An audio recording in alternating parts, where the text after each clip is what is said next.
have exposure to the very most cutting edge AI, and I think people should be really concerned about it. AI is a fundamental risk to the existence of human civilization.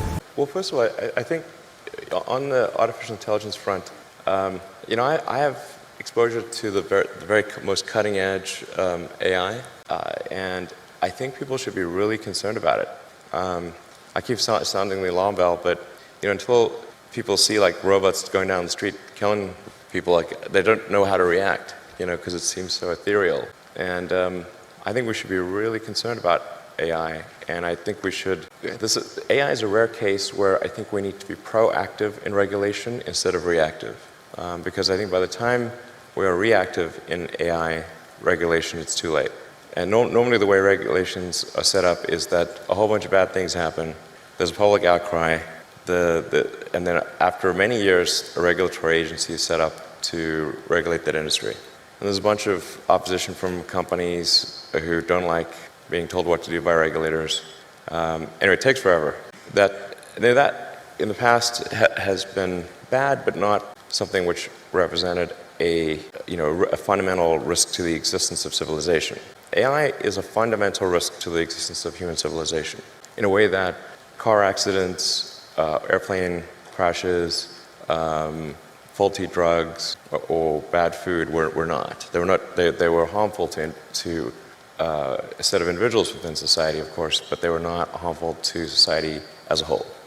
AI is a fundamental existential risk for human civilization, and I don't think people fully appreciate that. It's not fun being regulated. It's not, it can be pretty irksome, but in the car business, we get regulated by Department of Transport, by EPA, and a bunch of others, and there's regulatory agencies in every country. In space, we get regulated by FAA. But if you ask the average person, hey, do you want to get rid of the FAA and just like take a chance on manufacturers not cutting corners on the aircraft because profits were down that quarter? I was like, hell no, that sounds terrible. So I think even people who are extremely like libertarian free market, they'd be like, yeah, we should probably have somebody keeping an eye on the aircraft companies, making sure they build a good aircraft and good cars and that kind of thing. I think there's a role for regulators. That's very important. And I'm against overregulation for sure. But man, I think we've got to get on that with AI pronto. And so there'll certainly be a lot of job disruption, because what's going to happen is robots will be able to do everything better than us. All of us. Yeah, I'm not sure exactly what to do about this. This is really like the scariest problem to me. I'll tell you. I really think we need government regulation here, because this is, ensuring the public good is served. Because you've got companies that are racing, that they kind of have to race to build AI, or they're going to be made uncompetitive. Essentially, if your competitor is racing to build AI and you don't, they will crush you. So then you're like, we don't want to be crushed. So, I guess we need to build it too. That's where you need the regulators to come in and say, hey guys, you all need to really, just pause and make sure this is safe. And like when it's cool and we're convinced, and the regulators are convinced that it's safe to proceed, then you can go. Continue. Help us by smashing that YouTube like button and subscribe now to this channel. This shows the algorithm that you value the information, and it helps us spread this message. Sharing is caring. Please like and subscribe now. Thank you. And now let's continue. All the teams in the game. Otherwise, the shareholders will be saying like, hey, why aren't you developing AI faster? Because your competitor is. I'm like, okay, we better do that. Anyway, so it's like, there's like something like 12% of jobs are transport. Transport will be one of the first things to go fully autonomous. But when I say everything, like the robots will be able to do everything, bar nothing. Yeah, probably in 10 years, more than a half of new vehicle production is electric in the United States. And China's probably going to be ahead of that, because China's been super pro-EV. I don't think a lot of people know this, but China's environmental policies are way ahead of the U.S. Like their mandate for renewable energy far exceeds the U.S. I think sometimes people are under the impression that China is either dragging their feet or somehow behind the U.S. in terms of sustainable energy promotion, but they're by far the most aggressive on Earth. It's crazy. I mean, like, in fact, a coalition of Chinese car manufacturers just wrote the Chinese government to beg for them to slow down the mandate because it's like too much. They need to make 8% electric vehicles, I think, like next year or in 2 years or something. They can't physically do it. So China's by far the most aggressive on electric vehicles and solar. But that's a common misperception that they're not. There's one Google search away to figure this out, by the way. It's really pretty easy. And in 10 years, man, I think, yeah. So half of all production, I think, will be EV. I think almost all cars produced will be autonomous in 10 years. Almost all. It will be rare to find one that is not in 10 years. That's going to be a huge transformation. Now, the thing to bear in mind, though, is that new vehicle production is only about 5% the size of the vehicle fleet. So you think about how long does a car or truck last? And they last 15 to 20 years.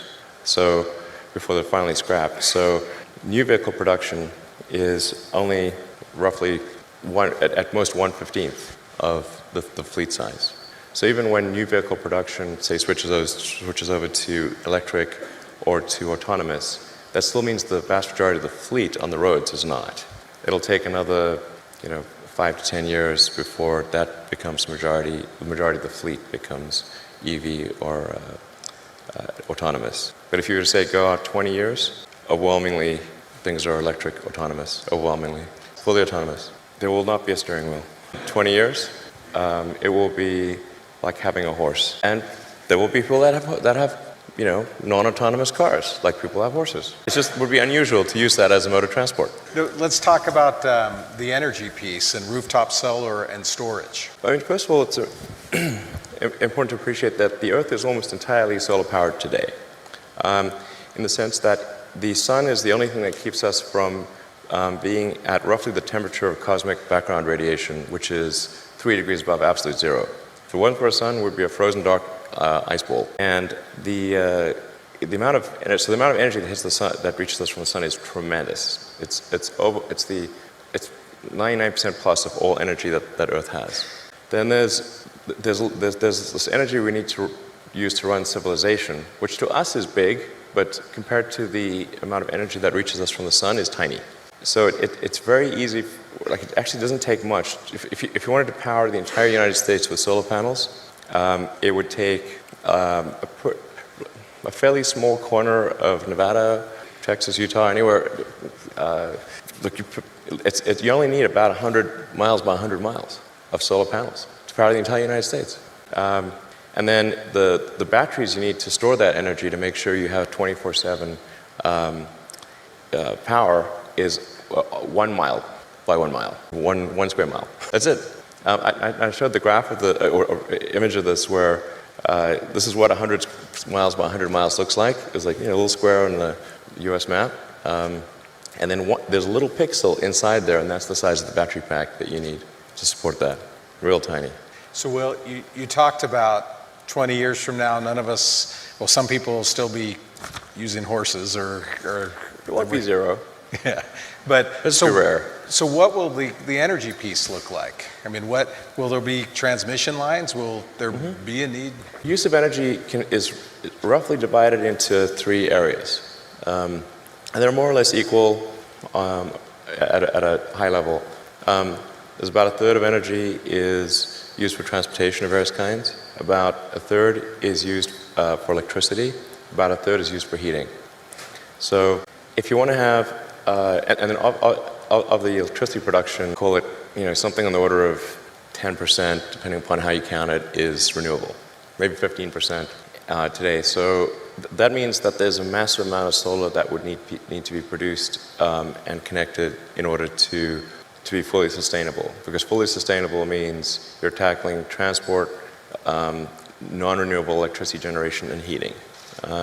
So that means there will need to be a combination of utility scale solar and rooftop scale solar combined with wind, geothermal, hydro, probably some nuclear for a while, in order to transition to a sustainable situation, which means really for the most part massive growth in solar. And It's going to be important to have rooftop solar in neighborhoods because otherwise there'll need to be massive new transmission lines built.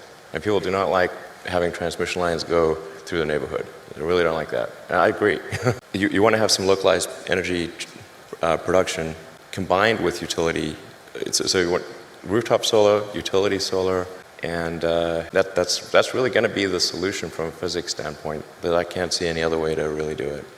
People talk a lot about fusion and all that, but the sun is a giant fusion reactor in the sky, and it's really reliable. It comes up every day. So if it doesn't, we've got bigger problems.